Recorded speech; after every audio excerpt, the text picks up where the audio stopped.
with our theme, looking at resilience, adaptability, and diversity, I want us to try and focus what we're going to discuss in this financial solutions area on how we are adapting, how we are looking at adapting, or how have we adapted if there has been such an adaptability that has happened. So maybe I'll start with Jennifer, our sector colleague, much as though you are a little bit far.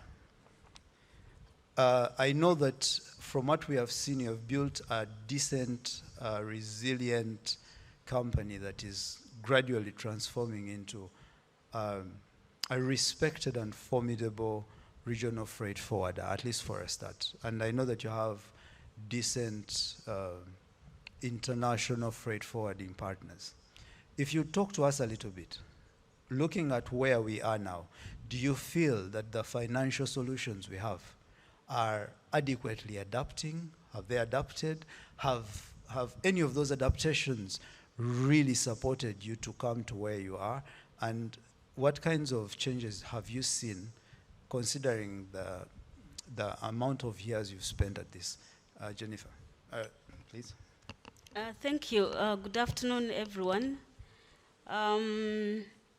I'll respond to your question and also join it to the presentation from Stanbic. And I can say, yes, there has been some good response of the financial institutions in terms of some of the products she has already highlighted, contract financing. The response has been there, especially tailored to SMEs as a response of our needs. But I still believe that there is more to be done, more especially looking at, because you provide a solution today, but business is dynamic. New opportunities come and new challenges come as well. And so the adaptability response compared to the needs could be made better. And so what am I saying? SMEs in Uganda are improving in as far as, I'm sure our Uncle Charles, who is always bringing history, will definitely be able to agree with me that there has been a very good trend of changes in terms of organization, in terms of capacities, in terms of resource base, in terms of SMEs, especially in our industry. But also there are opportunities. We are seeing oil and gas. We are seeing really a lot, not only oil and gas, but our economy is growing steadily. I think we have the statistics. Ugandan economy, I was talking to some investors recently who are moving in East Africa, and they were full of praises of our stability in terms of economic growth and performance. And so I definitely believe that is an opportunity that the banks or financial institutions should be looking at. But also I look at, banks used to look at us as high risk. My view is that the opportunities we have as logistics of oil and gas should mitigate the high risk in terms of perhaps the worries that the bank would look at your cash flows or maybe the market, shocks that could happen. And I believe or think that the response should look at that. Then there used to be risk associated with failures, non-performing facilities.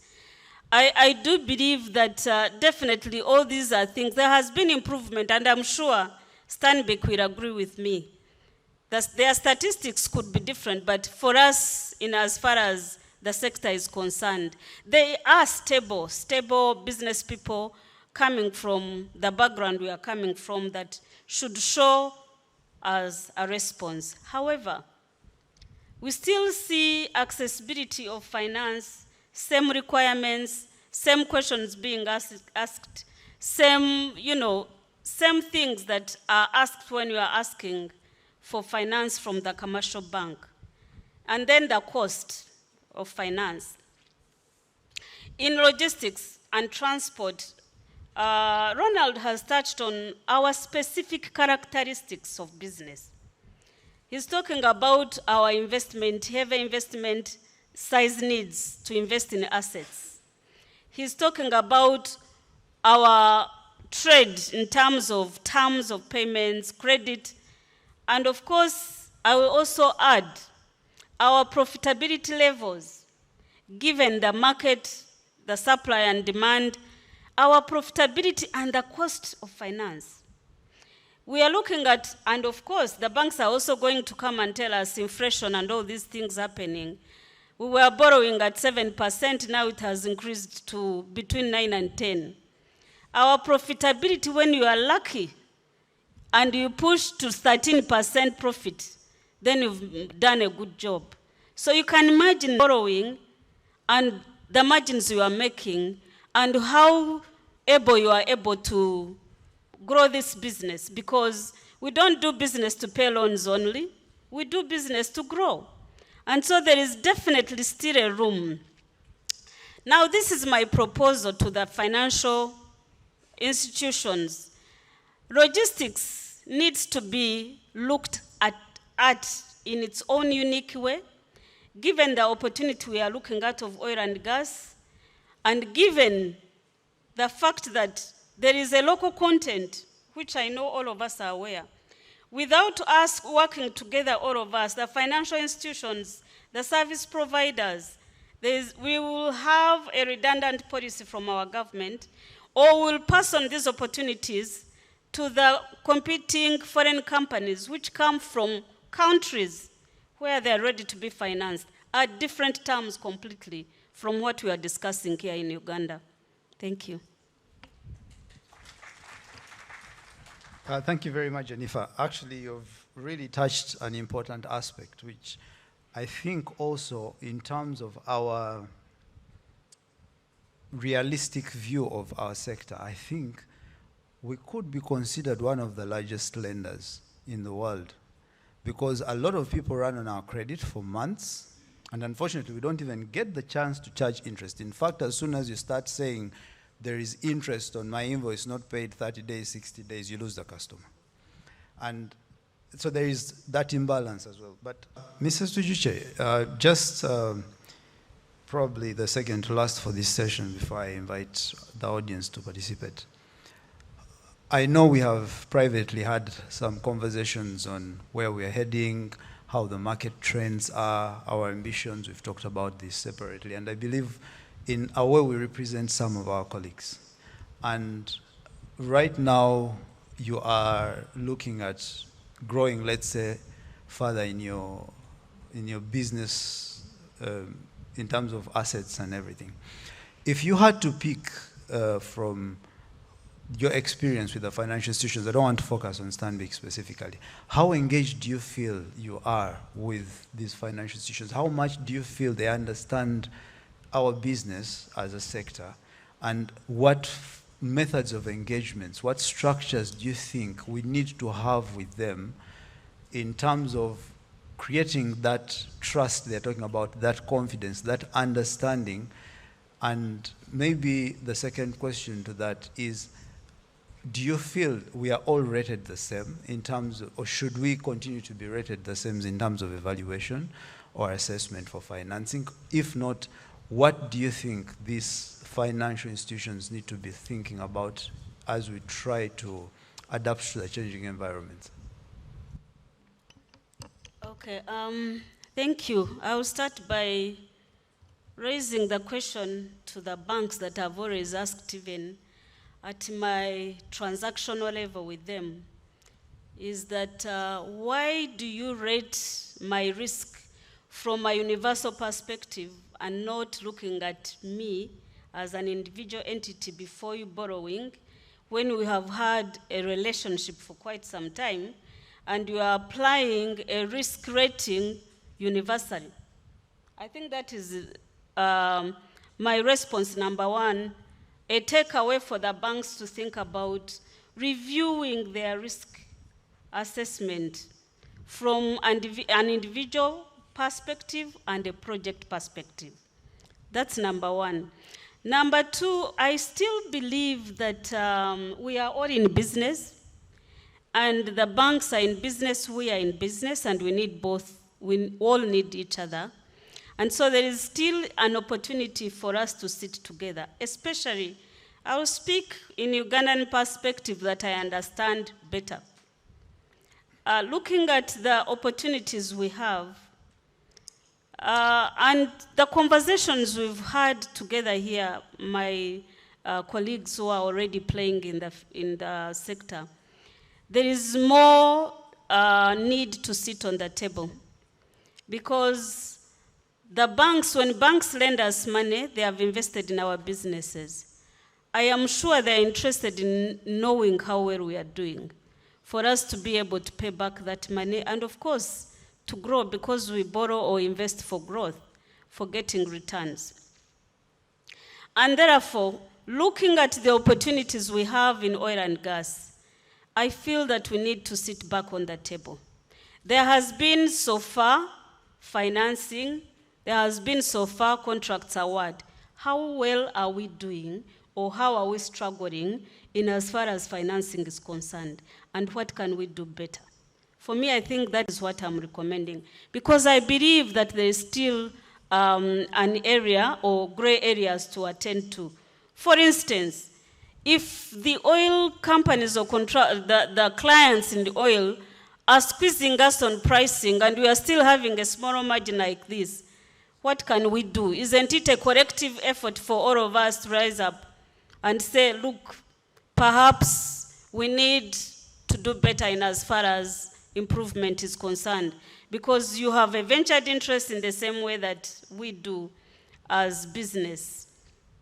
And of course, looking at where we are going, I believe that there is good opportunity, better opportunities coming, not only in oil and gas, but we are in a better place than where we are coming from. There is a lot that has been shared here, digitization, a lot of opportunities and challenges as well that will require financing, and therefore we need to go back to the drawing table.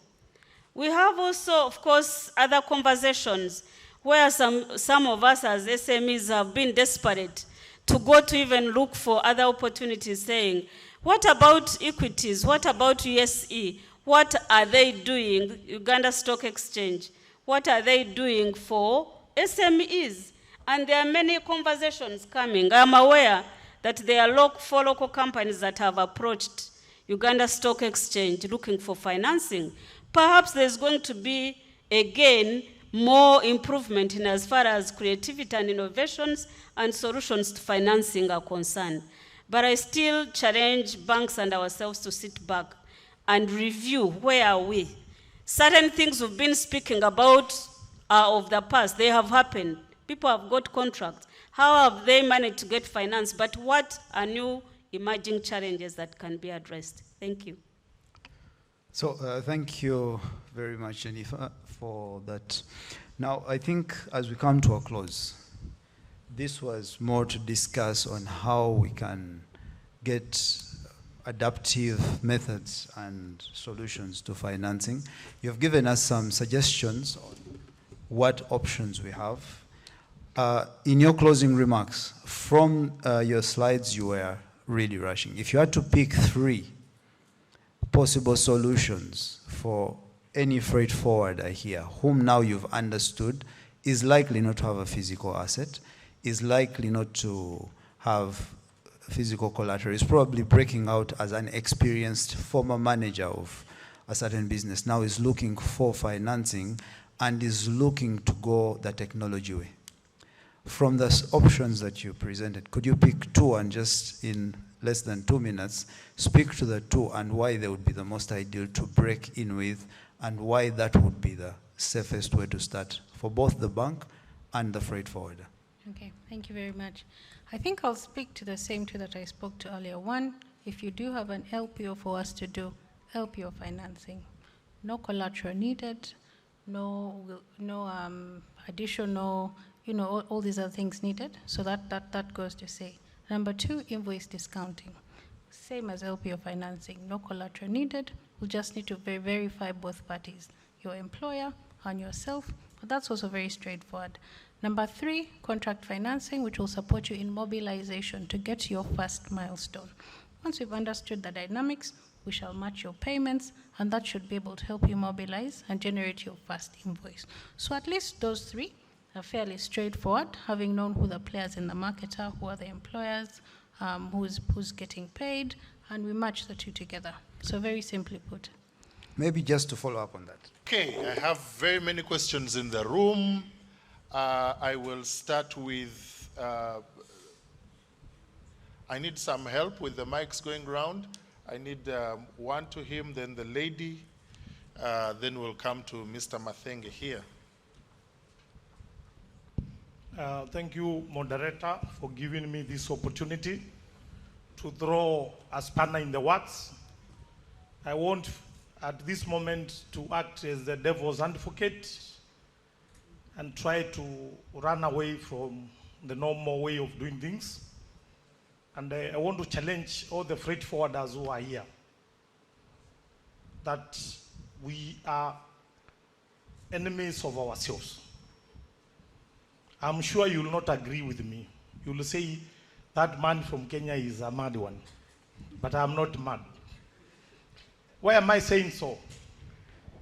The goods that you are going to the bank to borrow do not belong to you. The goods belong to a certain customer called importer, who has bought goods from the overseas, has paid the vessel to bring goods from the load port to discharge port, and is aware of the obligations of paying, those other charges. But in our midst, in a bid to undercut one another and to outcompete one another, we go to the same customer and we tell him, I am able to clear your goods door to door within 15 days. By the time you leave that place and settle to your office, another one has come with an option of 30 days. Before even your footsteps are erased, another one comes with the 45 days, and so on and so on and so on. So over time, we've become enemies of ourselves. If we stood ground and argued that these goods do not belong to me, they belong to you, so you have an obligation to give me the third-party charges, because those are the main charges that push us to go and borrow, to act as professional, service providers from door to door without harassing the client. If we are all able to stand on our ground and tell the customer, the importer of the goods, please give me money for third-party charges, we will not struggle to go all the way to the banks. And I'm not saying banks are doing a bad job. Obviously, people would need financing for other things. But we can reduce borrowing on behalf of our customers. That is one thing we need to put into consideration. And unless we speak in unison voice, we shall always borrow and borrow and borrow. In fact, some of us borrow and become conduits of money in and the money out. And at the end of the day, there is nothing to celebrate, there is nothing to show off. Of course, banks have instruments I've seen in Kenya, instruments called invoice discounting. I've also seen another bank called Equity saying they can lend somebody like $30,000 if you have a given consignment and you pay 30%. And I'm not saying banks are bad, but if we stood our ground and asked, because the shipping lines are asking in advance, they cannot release your goods until you pay their charges. The ports and the terminals cannot release your goods until you prepay. Everybody else, the petrol station, cannot fuel your truck until you pay for the diesel. So why us borrow on behalf of the customer? Can't we pass a resolution that going forward, we shall not compete against one another? Let us compete on the basis of efficiency, on the service delivery, but not compete on the basis of borrowing to finance a customer who may end up not paying you.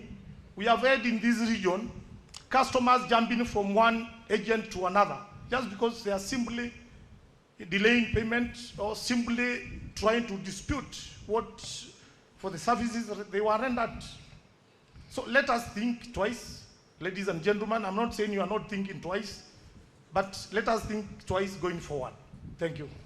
So what Mr. Roy is saying, that we as freight forwarders should stop being financial intermediaries. Let the bank do their work. Let's not be bankers for the clients. That's what you're saying. And we need to agree together. But there are people in this room, I'm sure, who that is their selling point. And that is why you're putting it across, that we need to agree to stand as one voice. There's another question on the other side. Yeah. Mike? Yeah. Thank you very much for giving me the opportunity. I'm Mawa Moses Nigo from South Sudan. First thing, I need to know the name of our moderator today.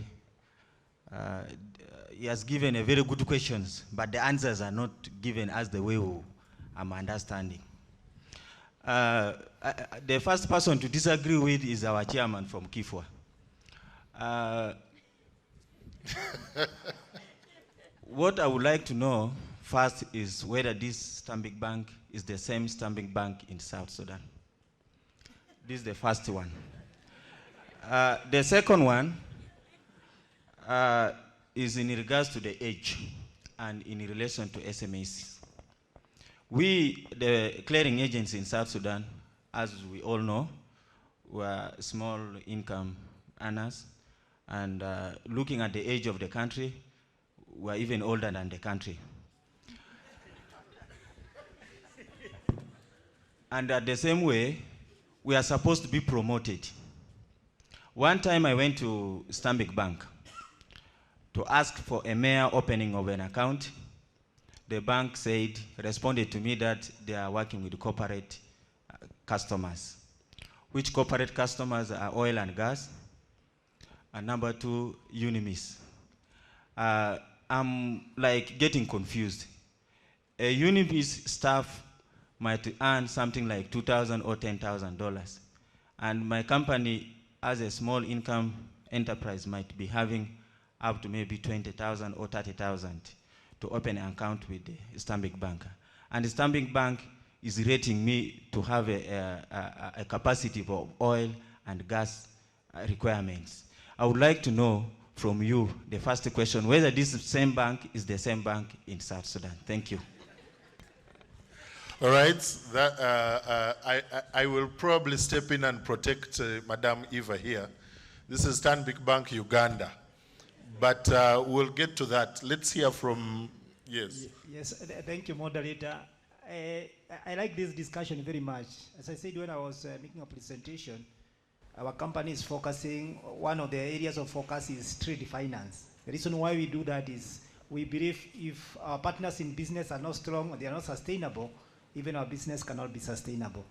And because of that, last year I organized a focus group discussion with a few banks and a few freight forwarders in Tanzania. We had breakfast with them just to try and understand what the appetite of the bank to serve the freight forwarding, clearing and forwarding isn't there. And we agreed to have a very open conversation between the walls, like nationals there.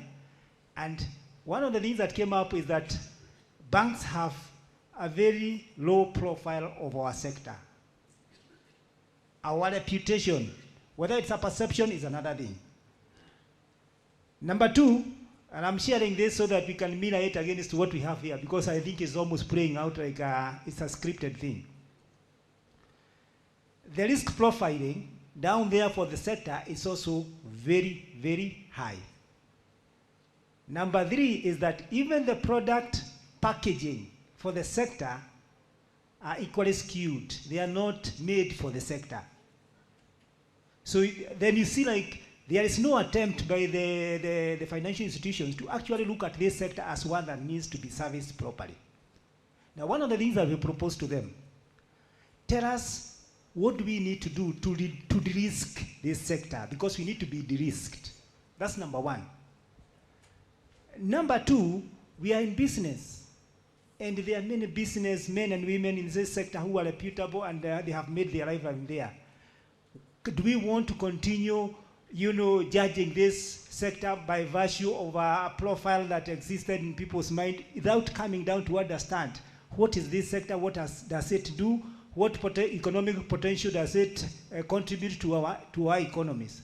We even suggested, like the service that we are providing, we are dealing with over 600 clearing and forwarding customers who are working with us. We could even collect a credit scorecard from them because most of them are honoring their obligations. That can speak and tell the bank that this customer doesn't have issues. We have what we are working on, the issues of self-regulation. We are trying to professionalize ourselves. Why can't we hang ourselves around those key pillars? And eventually, and I'm reminded even the Authorized Economic Operator Program, because for companies to be AEO, to be ISO, to be professional, it is an investment so that they can be trusted.